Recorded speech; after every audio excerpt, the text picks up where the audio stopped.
আসসালামু আলাইকুম viewers, this account already exist on your device. তো এই সমস্যাটা যদি আপনার হয়ে থাকে তাহলে আপনার জন্য এই ভিডিওটা।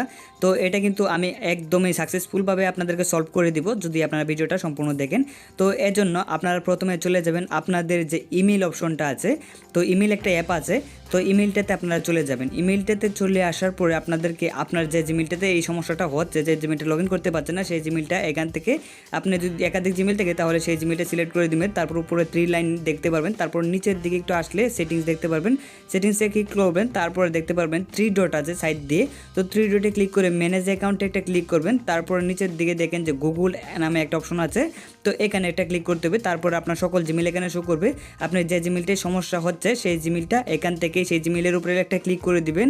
তারপরে একটু নিচের দিকে দেখবেন যে মোর নামে একটা অপশন আছে, তো মোর নামে অপশনটাতে ক্লিক করবেন। তারপরে আপনাকে রিমুভ অ্যাকাউন্ট, তো এটাতে একটা ক্লিক করতে হবে। তারপরে রিমুভ অ্যাকাউন্ট, তো অ্যাকাউন্ট কিন্তু ডিলিট হবে না, মানে আপনার ফোন থেকে অ্যাকাউন্টটা চলে যাবে, তারপরে আপনার নতুন করে লগ ইন করতে হবে। তো রিমুভ অ্যাকাউন্ট, এখানে আপনার লেখাটা দেখতে পাচ্ছেন যে removing this account will delete all, মানে এই ফোনের সকল ডিটেলস থেকে এটা ডিলিট হয়ে যাবে। তো এখান থেকে দেখতে পাচ্ছেন আমার কিন্তু একটা জিমেল কমে গেছে। এখন আমি যদি এটাকে লগ ইন করি তাহলে কিন্তু এই সমস্যাটা দেখা দিবে না।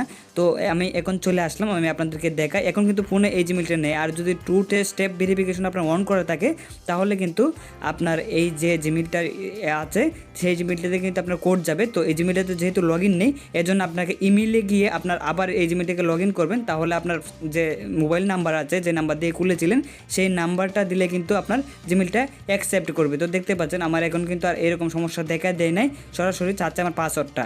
তো অবশ্যই আপনার পাসওয়ার্ডটা আপনার জানা আছে, তো পাসওয়ার্ডটা দিয়ে দিবেন।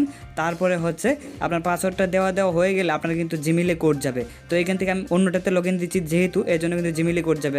জিমেলে তো আমার এই অ্যাকাউন্টটা লগ ইন নেই, এই জন্য জিমেলে কোড পাবো না, আমার ফোন নাম্বার থেকে কোডটা নিতে হবে। তো আমার সিমটা এই ফোনে লাগানো নেই, তো আমি অন্য একটা ফোন থেকে আমি কোডটা নিয়ে বসাচ্ছি। আর আপনারা কিন্তু এভাবে আপনাদের সমস্যা হলে আপনারা সেমভাবে সমস্যাটা ফিক্সড করতে পারবেন, একদম ইজিলিভাবে এটা করতে পারবেন, কোনো সমস্যা হবে না।